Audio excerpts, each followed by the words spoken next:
നമ്മുടെ എല്ലാം വീടുകളിൽ ഐശ്വര്യവും സമാധാനവും നിറഞ്ഞു നിൽക്കാൻ നമ്മൾ ആഗ്രഹിക്കുന്നു. ഇതിനായി നമ്മൾ പലപ്പോഴും ഈശ്വരനെ ആശ്രയിക്കാറുണ്ട്. ഭക്തിയുടെ ഭാഗമായി പലരും ഇഷ്ടദേവതകളുടെ വിഗ്രഹങ്ങൾ വീട്ടിൽ കൊണ്ടുവന്ന് ആരാധിക്കുന്ന ഒരു രീതി ഇന്ന് വ്യാപകമായി കണ്ടുവരുന്നുണ്ട്. പ്രത്യേകിച്ച് ശ്രീ വിഷ്ണുമായ സ്വാമിയുടെ വിഗ്രഹങ്ങൾ വീട്ടിൽ വെച്ച് പൂജിക്കുന്നവർ ഇന്നേറെയാണ്. എന്നാൽ ഇത്തരത്തിൽ വിഗ്രഹങ്ങൾ വീട്ടിൽ വയ്ക്കുമ്പോൾ നമ്മൾ അറിഞ്ഞിരിക്കേണ്ട ചില നിർണായകമായ കാര്യങ്ങളെക്കുറിച്ചാണ് ഇന്ന് ഞാനിവിടെ സംസാരിക്കാൻ ആഗ്രഹിക്കുന്നത്.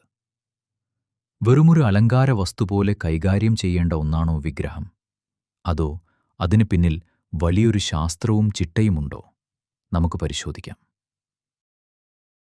വിഗ്രഹം വീട്ടിലെത്തിക്കുക എന്നത് ഒരു തുടക്കം മാത്രമാണ്.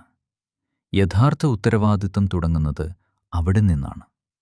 നമ്മളൊരു വിഗ്രഹം വീട്ടിൽ സ്ഥാപിക്കുമ്പോൾ നമ്മൾ കേവലം ഒരു ശിലയെയല്ല വീട്ടിലേക്ക് ക്ഷണിക്കുന്നത്, മറിച്ച് ആ വിഗ്രഹത്തിൽ കുടികൊള്ളുന്ന ചൈതന്യത്തെയാണ്. ആ ചൈതന്യത്തിന് നിലനിൽക്കാൻ കൃത്യമായ പരിപാലനം ആവശ്യമാണ്. പൂജകൾ, നേദ്യങ്ങൾ, ശുദ്ധി എന്നിവ കൃത്യമായി പാലിക്കണം. പലപ്പോഴും സംഭവിക്കുന്നത് എന്തെന്നാൽ, വലിയ ആഗ്രഹങ്ങളോടെ നമ്മൾ വിഗ്രഹം കൊണ്ടുവരും. ആദ്യത്തെ കുറച്ചു ദിവസം വലിയ ചിട്ടയോടെ കാര്യങ്ങൾ നോക്കും. എന്നാൽ കാലക്രമേണ തിരക്കുകൾക്കിടയിൽ ഈ ചിട്ടകൾ ലംഘിക്കപ്പെടുന്നു. ആ ബിംബത്തിലുള്ള ചൈതന്യത്തിന് നിരക്കാത്ത രീതിയിലുള്ള പ്രവൃത്തികൾ വീട്ടിൽ നിന്നുണ്ടാകുന്നു. ഇത് ആ കുടുംബത്തിന് ഗുണത്തേക്കാളേറെ ദോഷം വരുത്തിവെക്കും.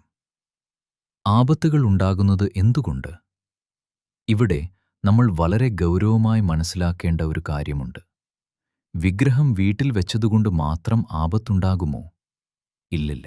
വീഡിയോ ദൈർഘ്യം കൂടുതലുള്ളതിനാൽ ബാക്കി വരുന്ന വീഡിയോ യൂട്യൂബ് ചാനലിൽ ലഭ്യമാണ്. യൂട്യൂബ് ചാനൽ സന്ദർശിക്കുക.